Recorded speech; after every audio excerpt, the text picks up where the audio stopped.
Well, we're back, and this shouldn't take long. Brian, we, he bumped the ratings to come out and welcome us to SmackDown. We don't have the ratings yet. It's so early. We're reacting to this very early on a Saturday morning. And but I'm sure there was a lot of curiosity because there was also a lot of talk and a lot of chatter about it. But is this the perfect use for the phrase "much ado about nothing"? Depends on what you think it was. Well, I think I have two things I think it was. One from knowing Vince somewhat personally, at least the Vince that existed in that body 25 years ago, and Vince professionally, same thing. Would you like to hear my presumption of why he did what he did? Yes. Professionally, I think Vince looked at that like you see in the movies when the terrorists bomb the White House, right? And there's chaos and fucking flames and the news is covering everything. And you see the inner circle, the inner sanctum of the president and his chief advisors. And he looks and they get the close up of his face. And the president says, "The people have to see me." Professionally, I've never seen Vince get news like this. "Hey, Vince, yeah, you're going to be drugged through the mud worldwide and you've got to step down as the boss of the company." But I've seen Vince momentarily after receiving bad news about talent or about a business thing or whatever. And I can see him sitting there going, "The people have to see me for the stock price. They've got to know I'm still here. I'm not going to sell this." I can see him having that mindset. So he goes out for professionally the business side of Vince for the stock price and all the sponsors and the business partners and et cetera, et cetera. He's still the guy. He's still there. He ain't selling this shit. From the personal side, have you ever heard Vince be that polite publicly on television? He did the Mr. McMahon walk, but he did it with a little twinkle in his eye. He wasn't trying to be a heel. He was trying to show him that it was like Fargo doing the Fargo strut. And he gets in the ring and he says, "As always, it's a pleasure, a privilege to be in front of you people here tonight. And it's a pleasure to be in Minnesota." And then he delivers the line that I think he's telling these people, the fans in the arena and the fans watching that show, which, by the way, at State of the Business, those are the people I think you will agree that are most predisposed to love the WWE no matter what, love the product, love the stars, etc. Right? These are the fans, the people there live and the people that are still watching are the last ones to be run off. Without question, yes. Okay. So for that audience on network television, when he says the four words you just heard in that open, "Then, now, forever, together," the most important one is together. He was subliminally telling all those people, and did you see it? They were already singing "No Chance in Hell" like it was fucking Judas on the other channel, right? He was telling those people, "I brought you this. I'm the one all these years. It's been me. I brought you all this love and enjoyment and entertainment and built this thing that you like so much, and now they're trying to fuck with me. And I just want to know how much we're in this together, you and I." He went right to the people, Brian. That's always been his move. Well, and that's the thing is he personally and professionally, and with Vince, the two things intersect quite a bit. He did it professionally for the stock price and to make sure that everybody knew the president of the United States was still in the chair. And for the fans personally, he wanted them to know, "I did all this for you, and they're trying to take me down," and groundswell of support. And here we get it. And he's very, very good. He's a psychologist. You can't say he's not. He has somehow managed to make people believe that a number of things and people over the years were much more entertaining than they really were.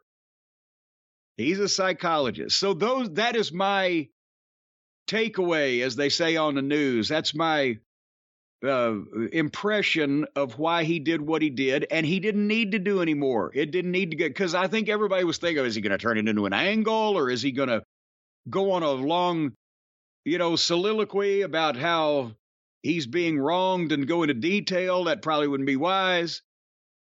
But that doesn't mean that Vince was capable, and you could believe he would have done or said anything that people have come up with, but that's what he needed to do, and I think he knew that, and that's exactly what he did. He's smarter than Donnie Dipshit. He won't just run his mouth unnecessarily when he doesn't have to. Well, he listens to his lawyer. That's the difference. Yes, that's another thing. He's got a better one. So what'd you think? What was your deal? What was your deal, man? Everything you just said, I think goes into it. So I'm not disagreeing with any of that, but what I tweeted out, which some people agreed with, some people disagreed with, and I'll explain, Vince just said goodbye. And I actually thought when he was leaving the ring, there was a sign of emotion on his face because he realized the reality here. If this doesn't go his way, this is his last time on TV ever. And I think whatever feelings or thoughts you had, I think that all goes into his mindset, but he also knows this is a chance, this is his last time on his own show ever. There's that reality. I can see now what you're saying, but in what world would anybody not want, no matter how this turns out, not want Vince McMahon on television one more time to say whatever the fuck he wants to say? But they could advertise that on pay-per-view, especially if they said, hey, Vince, guess what? We're taking the company away from you and you can't come back. But we'll do a pay-per-view where you get to talk to people and say anything you want. That would be the biggest fucking pay-per-view they could possibly fucking do. But you just can't. It can't end this way. No matter what happens, win, lose, or draw, Vince McMahon would have to be on WWE television in some capacity one more time, because the fans, this would make him the biggest babyface in the history of the world with the fans. They kicked him out and never saw him again. Well, not necessarily. The fans don't give a shit that he paid this woman millions of dollars. Yeah. And how many other women were there that signed NDAs? I don't know. That's what they just said. They came up with other people that signed NDAs against him. Laurinaitis is going to take the hit. You know that already. And nobody wants to see Laurinaitis at the grocery store. I'm not saying that. He could go away, turn green, burst into flames, and nobody would look over from their morning paper. Oh, come on. You'd look over. You'd enjoy it. All right, I'd watch.